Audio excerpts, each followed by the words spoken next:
the world is changing with accelerating speed. To lead in shaping a new world order for the 21st century.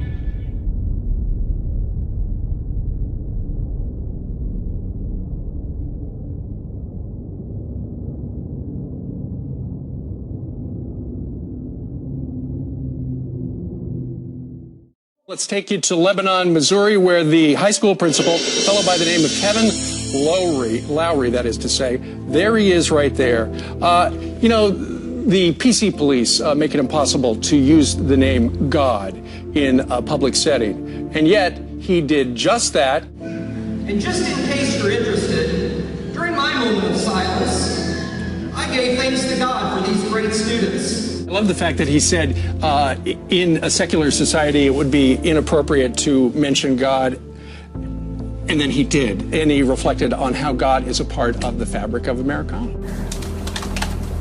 I'm here tonight to give a non-sectarian secular invocation that will reflect the fact that we are now a diverse community of members of many faiths and of none, as our president reminds us.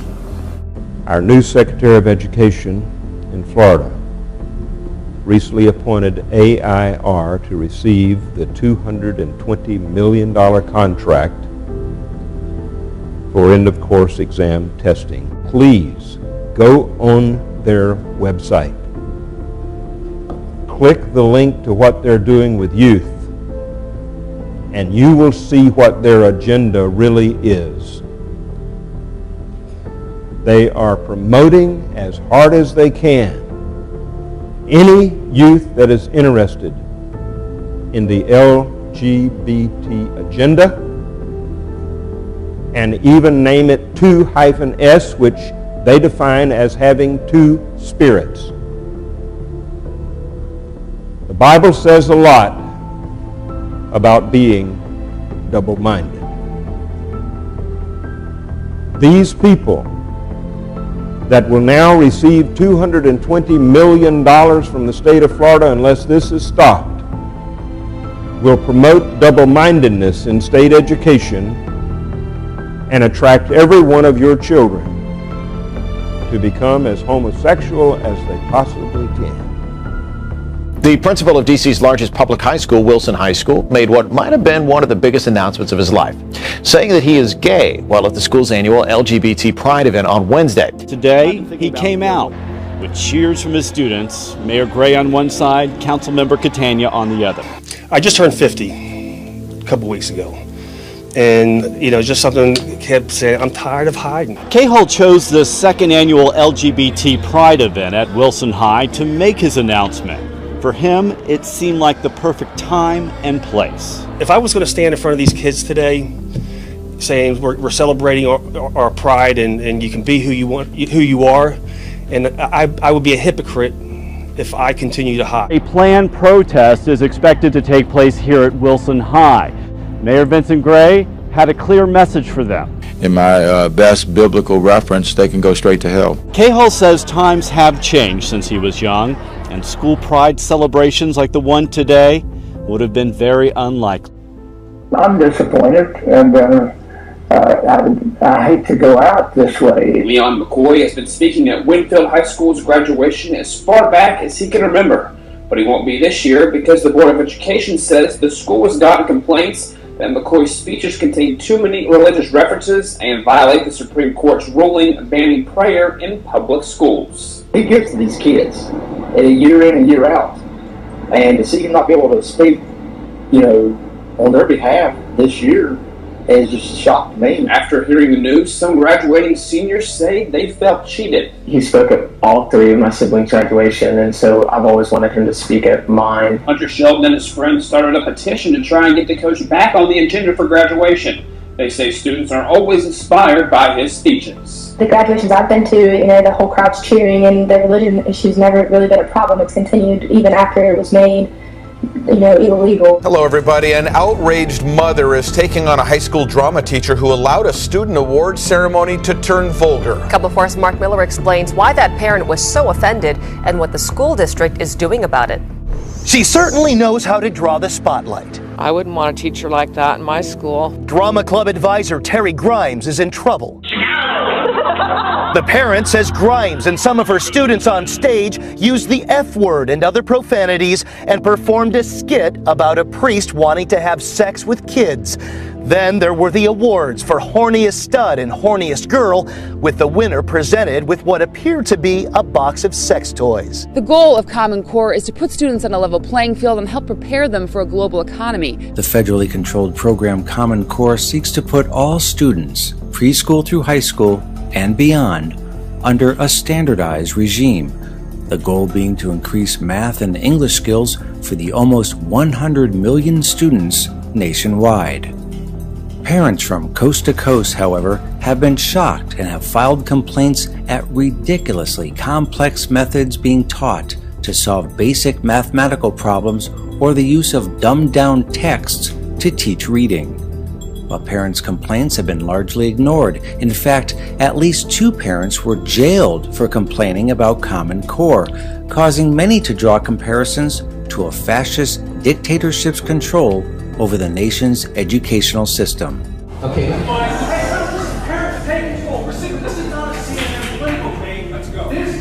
Let him ask his question. This is what I will say, in fairness to everyone who asked questions, we do have some that are dovetailing to that. Let him ask his question. So the next question. So this is a dovetail. Don't stand for this. You're sitting here like cattle. You have questions. You confront them. They don't want to do it in public. Okay, the next Excuse me, buddy. Hey, is this America? This is not a CNN political debate. You're managing to go where you want. Hey, that's right. Parents, you need to question these people. Do the research. It's online. Top 10. Okay, so the next question. The next question is the Common Core state standards implementation by Maryland and attempts to favor students They're to telling the they're here to community go to college. schools. Now they're concerned.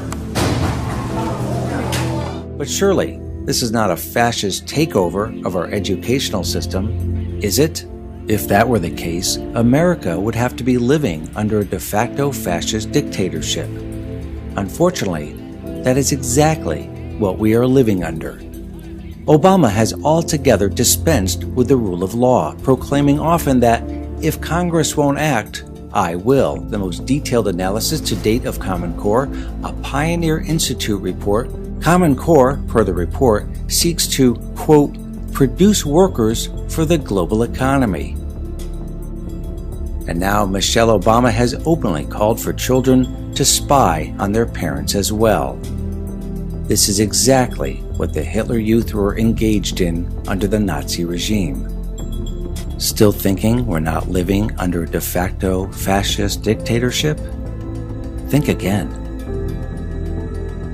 We're gonna change it and rearrange it. We're gonna change the world.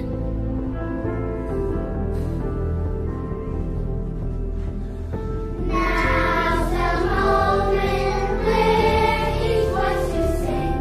Sing with all your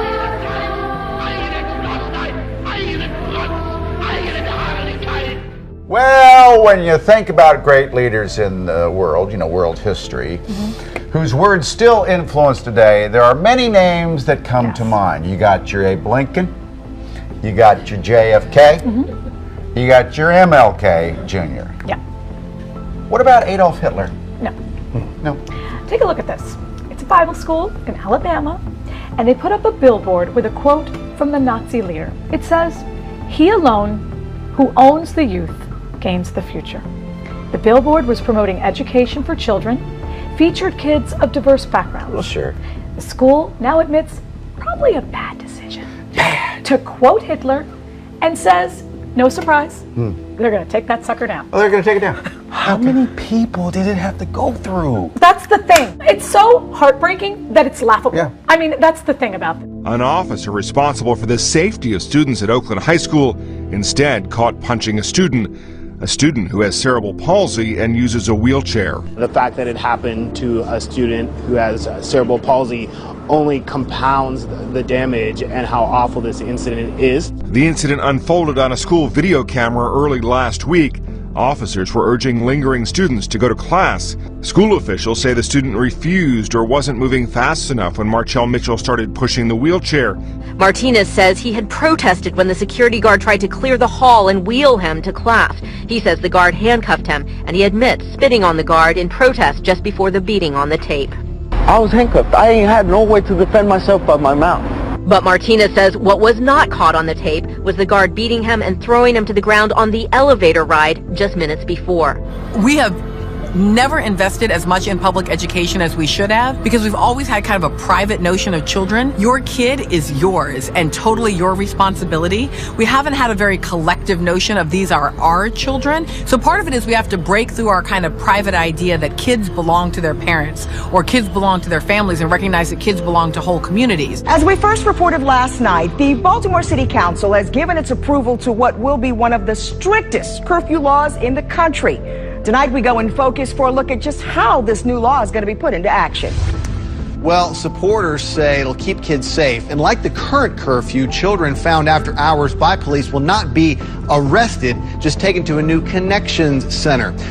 The vote was 13-2 in favor of the new curfew law. Carl Stokes was one of those 2 no votes. I think this is definitely a bill that identifies kids in certain neighborhoods. He doesn't buy the argument from supporters that the curfew is aimed at helping children, saying he believes after-hours interactions with police will be something like this. I'm not going to stop and tell your mom. I'm not going to stop and tell your dad. I'm going to take you right over to this juvenile detention center, juvenile curfew center, whatever you want to call it. They want to call it a youth connection center. Eventually, the mayor would like to have one youth connection center in each of the 9 police districts to keep children who are brought in closer to home. The center will be staffed by city employees who can assess young people and determine how to connect them with whatever support they might need to keep them from having to be brought back. We begin with breaking news in Orange County. Dana Hills High School is on lockdown this afternoon. A carrying case for a shotgun or rifle was found on the campus. Just within the last couple of minutes or so, the all clear was given here at Dana Hills High School. You can see that the kids are now being let out in droves. What began as a scary afternoon has ended safely. No weapons were found. My son is texting me from inside. What's he saying? He's saying that he's fine and they're barricaded in a room. 3,000 students and staff at Dana Hills High School were locked down, told to shelter in place for hours this afternoon after an empty carrying case for a rifle was discovered in a campus parking lot. Especially what happened in Santa Barbara. The kids should just go to school and be safe. All call and emails were sent by the administration notifying families of the disturbing discovery. Dozens of officers and the Orange County Sheriff's SWAT team with its armored vehicle rolled onto campus and began an all-out search. Classrooms, lockers, cars, and the school grounds for a weapon. Authorities say there were no threats received. You'll see the SWAT team is out here. The critical incident response team is also here, not because any weapon was seen or a threat was made, but simply because we need the additional manpower to search a campus of this size. But it is scary to them to see guard dogs and SWAT team members going up and down their school, and just in light of recent incidences, not knowing what could happen is very scary to them. A couple of photographs. These are cell phone photos that were taken by one student who was sheltering in place for about 3 hours this afternoon. In the case of some kids, they say that their teachers turned off all the lights and they hid under the desks. But again, all kids